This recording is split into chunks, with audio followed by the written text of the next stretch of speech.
দেশের ২৩তম রাষ্ট্রপতি হিসেবে শপথ নিলেন মির্জা ফখরুল ইসলাম আলমগীর।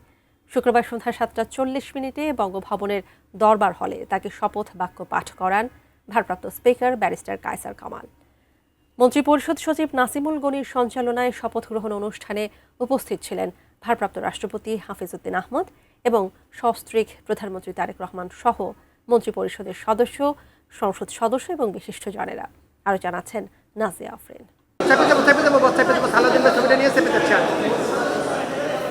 দীর্ঘদিন পর শুক্রবার সন্ধ্যায় আলোকিত হয়ে ওঠে বঙ্গভবন। নবনির্বাচিত রাষ্ট্রপতিকে বরণ করে নিতে আগেই সব প্রস্তুতি সম্পন্ন করেন দেশের প্রথম নাগরিকের কার্যালয় ও বাসভবনের কর্মকর্তারা। একে একে উপস্থিত হন মন্ত্রী, প্রতিমন্ত্রী, প্রধানমন্ত্রীর উপদেষ্টা মণ্ডলী, বিভিন্ন দলের রাজনীতিবিদ এবং বিশিষ্টজনেরা। সন্ধ্যা 7:30টার কিছু আগে বঙ্গভবনের দরবার হলে সস্ত্রীক উপস্থিত হন প্রধানমন্ত্রী তারেক রহমান। 7:30টার একটু পর অস্থায়ী রাষ্ট্রপতির সাথে প্রবেশ করেন নবনির্বাচিত রাষ্ট্রপতি।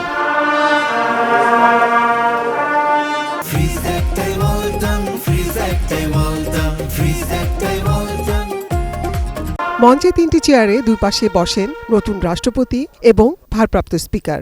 মাঝখানে অস্থায়ী রাষ্ট্রপতি হাফিজউদ্দিন আহমেদ বীর বিক্রম। আমি সশ্রদ্ধ চিত্তে শপথ বা মন্ত্রিপরিষদ সচিব নাসিমুল গনির সঞ্চালনায় নবনির্বাচিত রাষ্ট্রপতিকে শপথ পড়ান ভারপ্রাপ্ত স্পিকার ব্যারিস্টার কায়সার কামাল।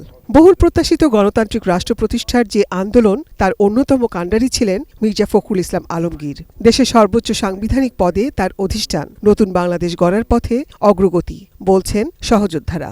আমাদের সময়টা ছিল তখন খুবই স্ট্রাগলিং, তো সেই অবস্থায় আমরা একসাথে কাজ করার স্মৃতিগুলো আজকে আনন্দ যোগায় যে এইরকম একজন মানুষ ভালো একটা জায়গায় তিনি এসেছেন।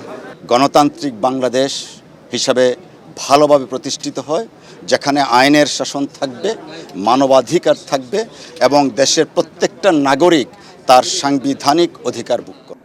আমি 60-এর দশকের উত্তাল সময়ে প্রগতিশীল ছাত্র রাজনীতি দিয়ে যার হাতেখড়ি, 71-এ যিনি অবদান রেখেছেন স্বাধীন দেশ প্রতিষ্ঠায়, স্বাধীনতা 54 বছর পর তিনি হলেন সে দেশেরই 23তম রাষ্ট্রপতি।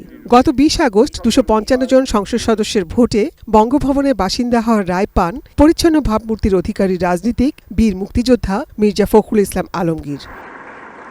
Nazia Afrin, ATN news, Dhaka.